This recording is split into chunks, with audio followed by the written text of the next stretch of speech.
The Sig ROMEO2, is this the new standard of professional grade? That's what Sig says.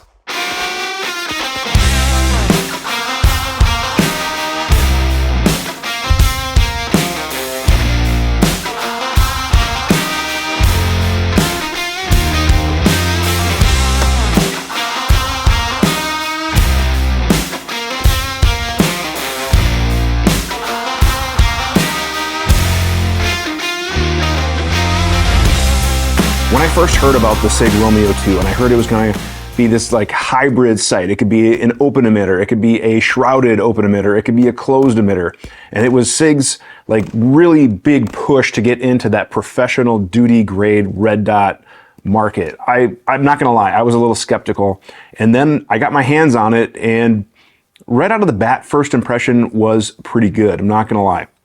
My name's Dave. Thanks for tuning in, spending a few minutes checking out this video. If you like it, like, share, subscribe, all that stuff. But you didn't come here for that. You came here to learn more about this guy. It's winter and it's just starting to snow. I sure wish I had a closed emitter. Oh wait, I do.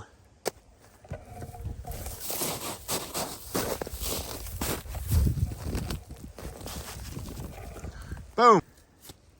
Now I can still see my dot, so I can have both eyes open, and even if I had the front lens blocked, no big deal, but just a quick brush off, and now everything's working just as it should. Right now I have it set up in kind of the closed emitter configuration, which means basically we have our front element and we have a rear element, and then the emitter is inside with this shroud. Now it's not a true sealed closed emitter because you can kind of do it yourself.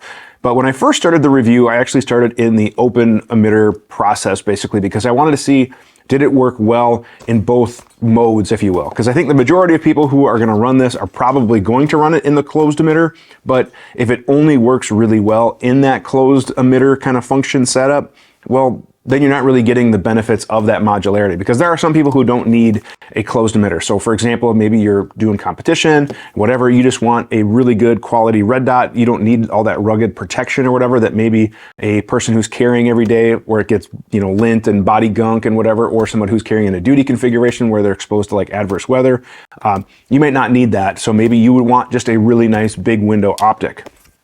So I tested it kind of with both, and I gotta say it actually worked really well. And I have to admit, I'm pretty impressed overall with this optic. So let's get the bottom line up front out of the way. It's a really good optic, and I think this is Sig's best pistol red dot to date that I have ever played with. I have played with some of the other Sig red dot stuff, and I'm not saying I wasn't impressed. I'm just saying there were better options that were more, you know, duty grade, and that term is kind of getting overused. So I didn't really put a whole lot of attention to some of those Sig optics until this came out. Now this is a media demo or a sample. I was basically given this to use. I don't know the exact terms. I have to figure out if I am, you know, giving it back or if it's on loan or whatever, but I didn't buy it. However, Sig's also not paying me to, you know, do a review or anything like this. Everything that you're hearing is my true thoughts. So that being said, I am impressed. Now I'm running it on a Sig P320 AXG, and this particular gun, it actually is what got me to the 320 platform, and I do really like it. I'll have a separate video on this handgun coming out in the future. Once I've got probably right around 1,500 rounds through the optic in both different conditions. I've shot it in good weather, I've shot it in the snow, I've shot it in cold, and everything, spoiler alert, it just works, and it tracks, and it held zero absolutely just fine, including flying with it, using it at classes, stuff like that. I'm pretty happy with it. Now let's get pricing right out of the bat, out of the way, because for some people that's gonna be a big issue. Now MSRP on these guys is not cheap. It's available in basically 3 different modes. It's available ranging from $768 MSRP all the way up to $878. And the different versions include a 3 MOA dot, a 6 MOA dot, a 10 MOA dot, a circle dot reticle, but it's, yeah, they're not cheap, I'm not gonna lie. The circle dual dot reticle that you can kind of go back and forth, which my particular one's just a 3 MOA, that is the more expensive one. Now street price obviously is going to be a little less, and I'll put some links to an article on our webpage where you can, you know, check out more, learn where to buy, all that other stuff. So check out our webpage.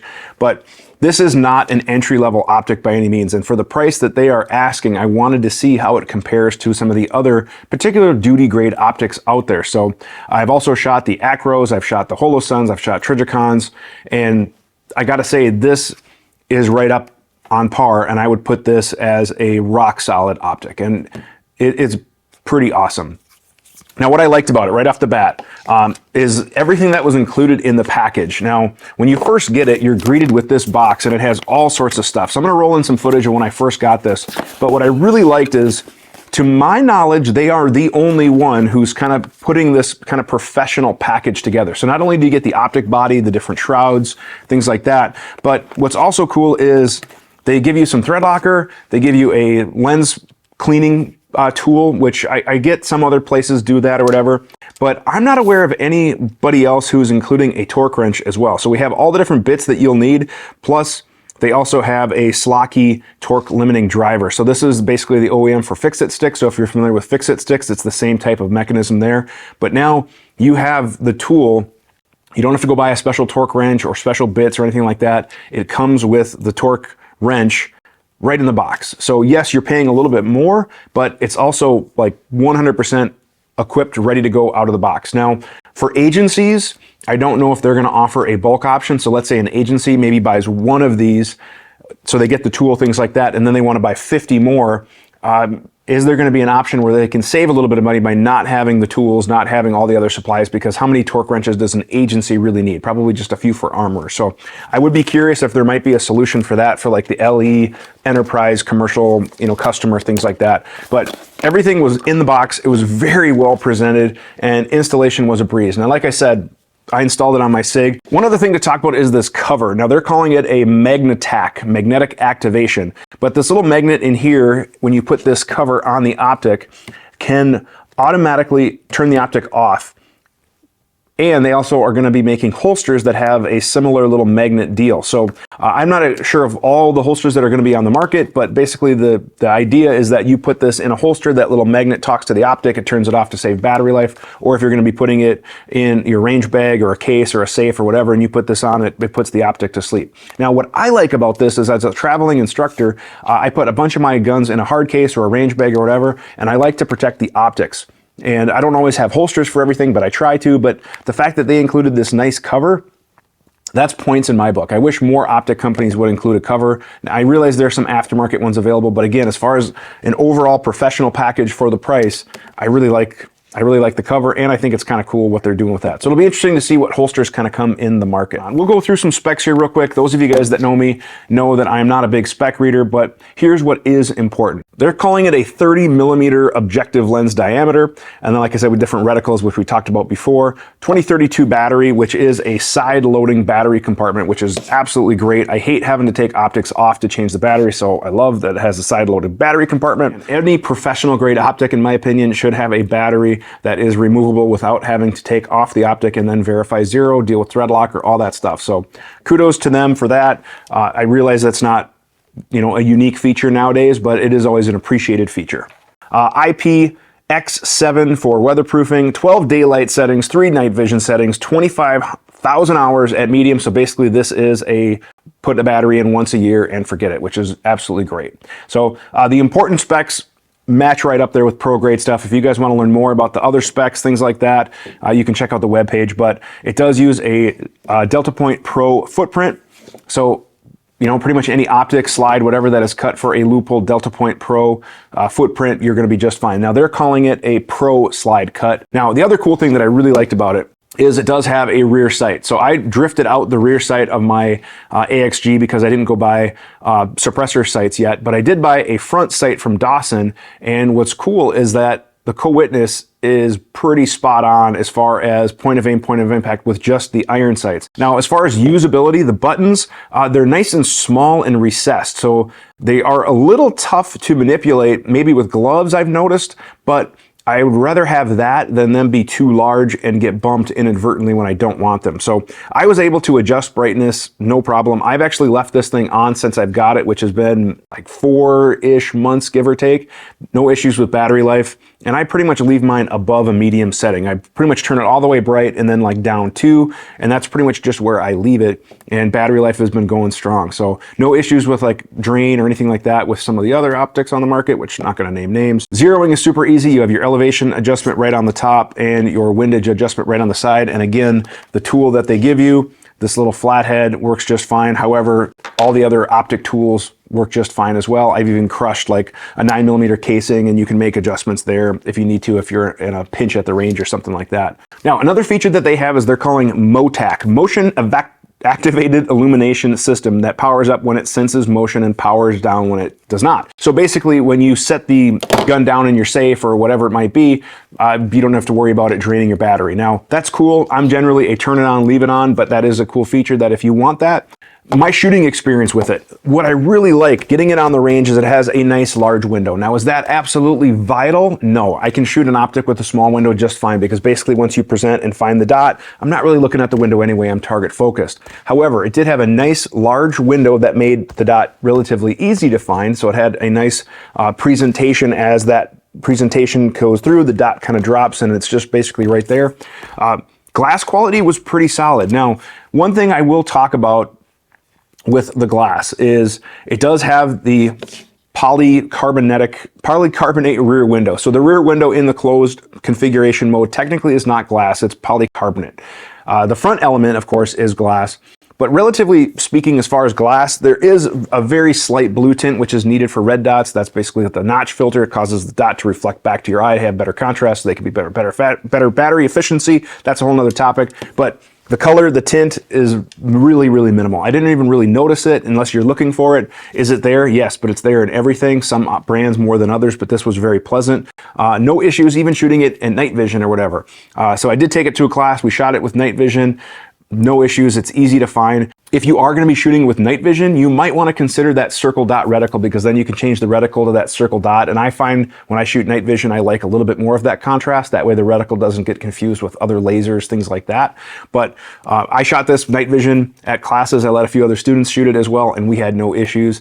Night vision settings were just fine. Even when I had it on some of the daylight settings just to kind of see if it had any blooming issues. Again, no issues to report. So shooting this was really, really pleasant. Being able to hit targets at distance, up close, it was great. I mean, I'm pretty much all red dot now, and I really, really like this. I have to admit that this is hopefully going to be a permanent fixture on this gun, because all in all, it's a pretty awesome optic.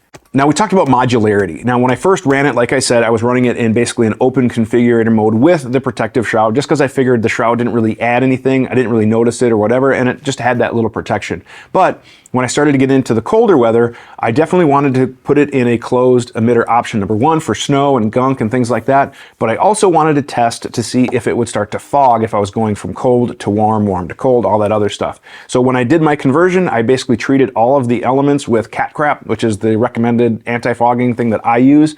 I put it on all my optics, my iPro, whatever, and I resealed it up and I had no issues. Now, the directions say to do that in a dry environment. I even thought about like trying to rig a bag and getting some argon gas to like purge it, if you will, but I'm not sure how airtight the optic body is to begin with. So even if I did that, I'm not sure if that argon would stay in the optic body to truly be a purged thing. But I'm not gonna lie, I did think about it. But even as is right now, it's no issues. Other little things that I really liked about the optic, I'm huge on torque specifications, and like I have said before, they give you the torque tool, but what I really like is they actually laser engrave the torque on the optic body. On the shroud, they told you the torque for the side screws, but I just really like that they're kind of thinking about every little aspect. Now, other things was, when I was converting it, it's really easy. Basically, you have this axle that pivots on the front and the shroud lowers down. You tighten it up with these two side screws, with or without, the element. You could even run it, I suppose, with a shroud without the element if you wanted to, but I don't know why you would do that other than like a sunshade type thing, but swapping it literally takes like less than a minute.